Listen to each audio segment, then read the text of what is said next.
Musk explained why he doesn't want to take responsibility for everything the administration is doing. Of course not.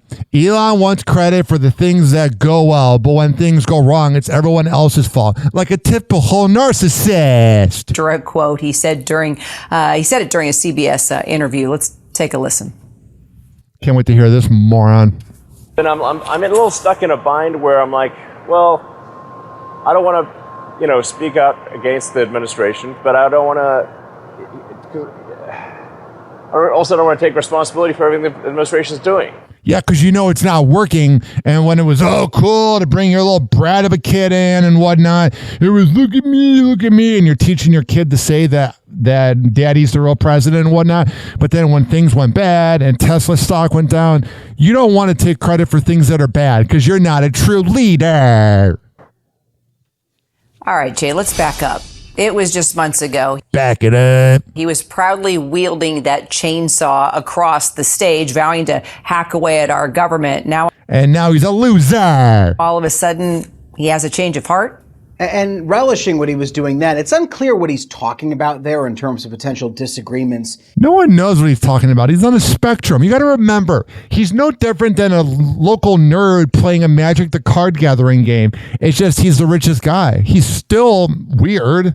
He could have. But one of those disagreements that he talked about in that interview was the administration's support for that bill you and I were just talking about. What you're talking about? He said that a bill could be big or it could be beautiful, but in his view, it couldn't, quote unquote, be both. That's obviously a direct knock on the fact that Republicans on the Hill and in the White House, especially the president, have compiled this massive vehicle of legislation that's really this laundry list of President Trump's campaign promises, all in this legislation, and none of it's working.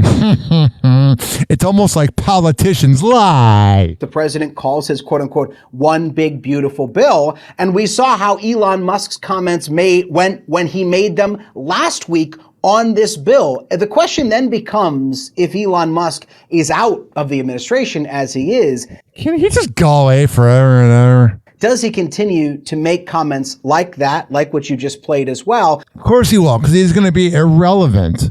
People are getting sick of Tesla. People are realizing that he's a dork. He let go of 10,000 jobs. Remember, when he let go of those 10,000 people and then there was supposed to be a solution to it? There never was.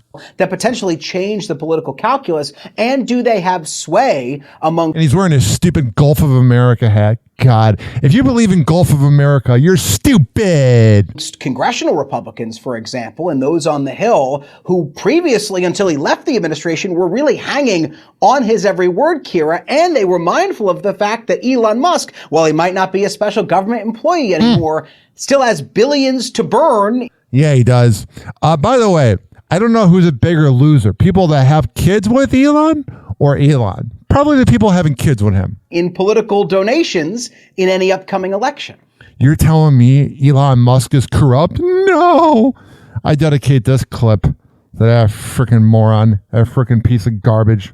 God, he's the worst. And if you like him, don't listen to my show. Loser! You're a loser! Are you feeling sorry for yourself? Well, you should be, because you are dirt! You make me sick, you big baby! Baby want a bottle? A big dirt bottle? Happy Hour. Happy Hour. It's time for Hoppe in the morning. RyanHoppeRadio.com. Happy Hour will be right back. You probably had Taco Bell before. Whenever we're going outside, all I smell is poop. In the nuts, and we'll call it a day.